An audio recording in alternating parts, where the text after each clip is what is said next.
খ্রিস্টীয় ত্রয়োদশ শতাব্দীর মাঝামাঝি কাল। মুসলিম দুনিয়া তখন অতিক্রম করছে নিজেদের ইতিহাসের কঠিনতম ক্রান্তিকাল। চারিদিকে শুধু আগুন, রক্ত আর ধ্বংসের কলরোল। পশ্চিম থেকে বানের মতো ধেয়ে আসছে একের পর এক সিরিজ ক্রুসেড।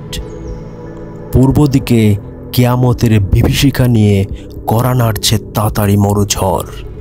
গভীর বুক চিরে ওঠা এই ঝড় সভ্য দুনিয়ার সব কিছু লণ্ডভণ্ড করে হিংস্র গতিতে আগাচ্ছে। দানবের গ্রাসে ইনসানিয়াত হয়ে পড়েছে অপাংতেয়। কাপালিকের কৃপানে মানবতার খাক, খুন, গড়াগড়ি ছিল নৈমিত্তিক। বিধ্বংসী মরুসাইমুমের এই তাণ্ডব সবচেয়ে বেশি কিন্তু সইতে হয়েছে মুসলিম উম্মাকেই। আব্বাসীয় খেলাফতের বাইরে মধ্য ও পূর্ব এশিয়া নিয়ে গড়ে ওঠা বিশাল মুসলিম খাওয়ারিজম সাম্রাজ্য ছিল মঙ্গল তুফানের প্রথম শিকার। মাত্র 3 বছরের মাথায় সমগ্র খাওয়ারিজম চলে গেল মঙ্গল সাম্রাজ্যের পেটের গভীরে। মঙ্গলরা ছিল লম্বা চওড়া চেহারার মানুষ, গায়ের রং ছিল হলদেটে। এদের ঘোড়াগুলো খর্বকায় হলেও ছিল ক্ষিপ্র গতিসম্পন্ন। এরা ছিল লক্ষ্যভেদী তীরন্দাজ। এদের দূরপাল্লার তীর ধনুক ছিল বিশ্বের শ্রেষ্ঠতম। এদের দ্রুতগতি, তীরের অপ্রতুলতা, হিংস্রতা এবং পঙ্গপাল সাদৃশ সংখ্যাধিক্যের কারণে মানুষ এদেরকে ইয়াজুজ মাজুজ বলেই ভাবত।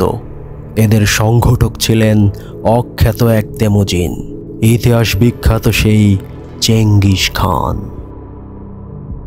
1237 সাল মঙ্গল সেনাপতি সুবুদাই সাম্রাজ্যহারা শাহে খাওয়ারিজম সুলতান আলাউদ্দিনকে তাড়া করে ঢুকে পড়লেন নতুন এক ভূখণ্ডে। নাম তার কিপচাক।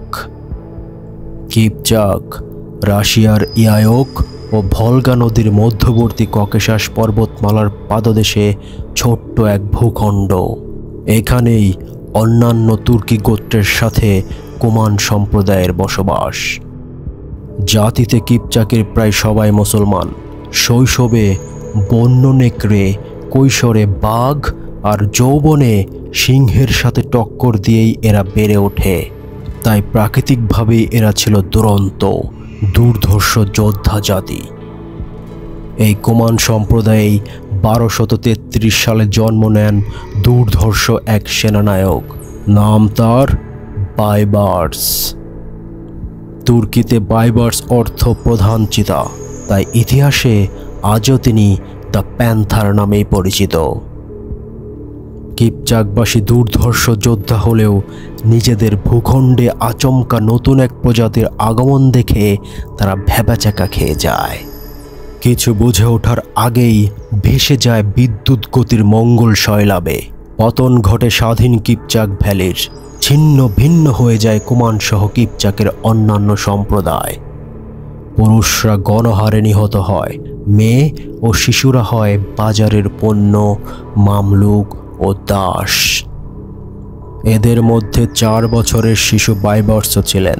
কে জানত কালক্রমেই তিনি হয়ে উঠবেন মঙ্গলদের জীবন্ত ত্রাস, ক্রুসেডারদের মূর্তিমান আতঙ্ক।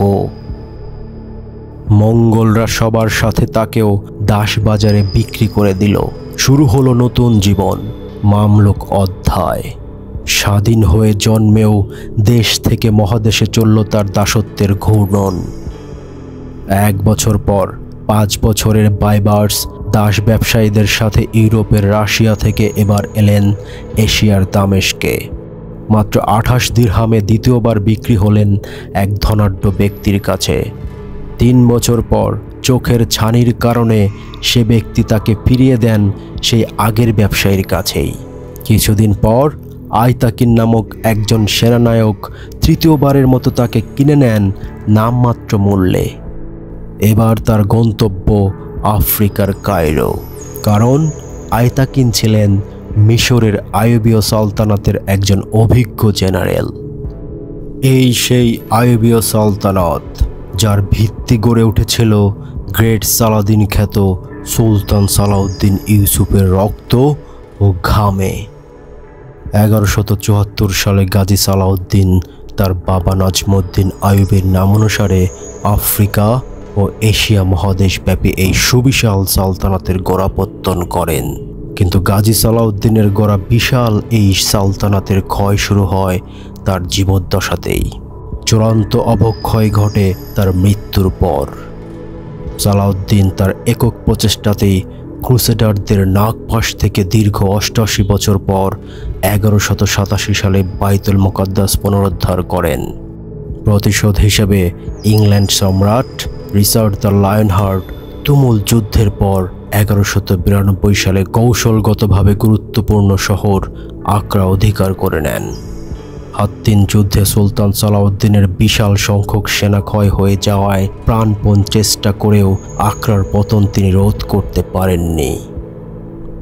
এমন দুর্দিনে বারবার আবেদন করার পরও আব্বাসীয় খলিফা তাকে একজন সৈন্য দিয়েও সাহায্য করেনি।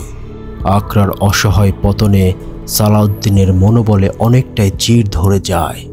নিদারুণ সেনা স্বল্পতায় বিজয়ী এই সেনাপতি রিচার্ডের সামনে বারবার হোঁচট খেতে থাকেন। তাই বাধ্য হয়ে 1192 সালে তাকে শান্তি চুক্তিতে আসতে হয়। উম্মার অবিমিশ্রকারিতায় আকরা তো আগেই চলে গেছে, এবার রমলা চুক্তির মাধ্যমে বাইতুল মুকাদ্দাস ধরে রাখতে বিসর্জন দিতে হয় পুরো লেভান্টকেও। উপর্যুপরি এই পরাজয় আর বিজিত ভূমির এমন সকরুণ হাতছাড়া হতে দেখে তার মতো অজেয় সেনানায়ক সুস্থ থাকেন কি করে? এ কষ্ট বুকে নিয়েই তিনি 2 বছরের মাথায় ইন্তেকাল করেন, আর হাতছাড়া হওয়া ভূমির উদ্ধারের ভার রেখে যান পরবর্তী প্রজন্মের ওপর। কি আশ্চর্য, এ ভার বহনে উম্মার দীর্ঘ 71টি বছর লেগে যায়। 1263 সালে এসে আকরা সহ পুরো লেভান্ট মাত্র একটা টর্নেডো অভিযানেই উদ্ধার করেন একজন লৌহ মানব, নাম তার রুকনুদ্দিন বাইবার্স। সালাউদ্দিন আইয়ুবীর পর আইয়ুবী বংশের অকর্মণ্যতায় ক্ষয় হতে থাকা বিশাল এ সালতানাত অবশেষে 76 বছরের মাথায় 1250 সালে এসে বিলীন হয়ে যায়। আইয়ুবীয় সালতানাতের ধ্বংসস্তূপের উপর দাঁড়িয়ে যায় নতুন এক ইমারত, মামলুক সালতানাত। তবে হ্যাঁ, আইয়ুবীয় বংশের সকলেই যে অথর্ব ছিলেন ঢালাওভাবে এটাও কিন্তু বলা যাবে না।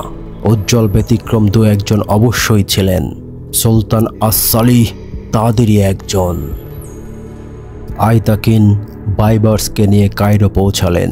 সেখানে তখন দ্বিতীয় সালাউদ্দিন খ্যাত আস-সালিহ ক্ষমতাসীন। আইতাকিন ছিলেন আস-সালিহর অধীনস্থ আইয়ুবী সালতানাতের নাম করা জেনারেল। কায়রো এসে তিনি দেখলেন অপরাপর কুমান কৃতদাস শিশুদের চেয়ে বাইবার্স অধিক তৎপর ও কর্মঠ। বিশেষ করে অস্ত্রবিদ্যার উপর তার ঝোঁকটা একটু বেশি।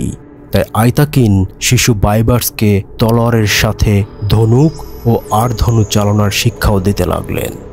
আড়ধনু হচ্ছে এক ধরনের দূরপাল্লার বিশেষ ধনুক। এটি চালানোর জন্য চাই প্রচণ্ড শক্তি ও হাতের শক্ত পেশি, যা শিশুকাল থেকে অভ্যাস না করলে গড়ে ওঠে না। তাই শিশুকাল থেকেই এই ধনুক চালনা শিখতে হয়।